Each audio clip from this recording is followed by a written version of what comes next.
Under 14 ची ही match संपल्यानंतर meeting हॉलला सर्व पंच तांत्रिक समिती सदस्य यांची मीटिंग क्रीडाधिकारी श्री अरुण पाटील सर यांच्या अध्यक्षतेखाली पार पडणार आहे। तरी सर्व पंचांनी ही मॅच संपल्यानंतर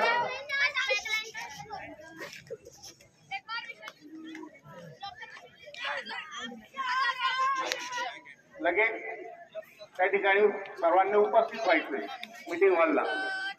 सर्व पंच मंडळाचे सदस्य तांत्रिक समिती सदस्य यांची मीटिंग क्रीडाधिकारी श्री अरुण पाटील सर यांच्या अध्यक्षतेखाली मीटिंग हॉलला पार पडणार आहे। त्यांनी त्या ठिकाणी उपस्थित राहायचे।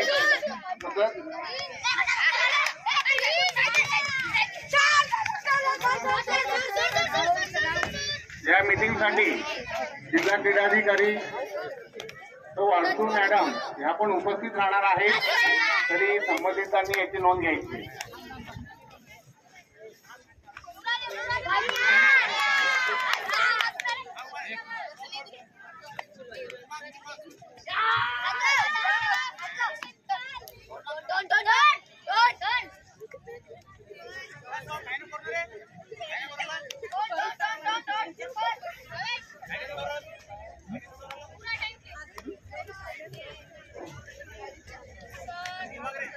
याच्यानंतर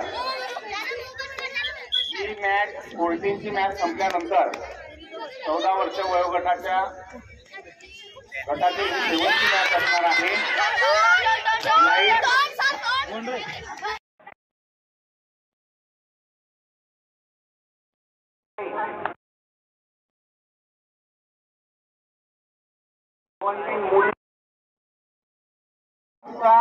अंडर 19 मुले 17 मुले यांच्या मॅचेस सुरू होतील। सर्व खेळाडूंसाठी विशेष आणि महत्वाची सूचना। सर्व खेळाडू महत्वाची सूचना सकाळी 7 वाजता मुलींच्या मॅचेस चालू होतील। 17 वर्ष वयोगट सकाळी 7 ला नाशिक विभाग आणि पुणे विभाग 17 वर्ष मुली आणि संभाजीनगर आणि लातूर या दोन्ही टीम सकाळी शार्प 7 वाजता ग्राउंडवर हजर राहतील। जी टीम लेट येईल त्याला ऑफर दिला जाईल। सकाळी 7 वाजता 17 वर्ष वयोगट मुली नाशिक पुणे आणि छत्रपती संभाजीनगर आणि लातूर या 4 टीमनी सकाळी 7 म्हणजे 7 लाच रिपोर्टिंग करायचंय। बाकी कंटिन्यू मॅचेस चालू राहतील सकाळी। तर सकाळी 7 ला या 4 टीम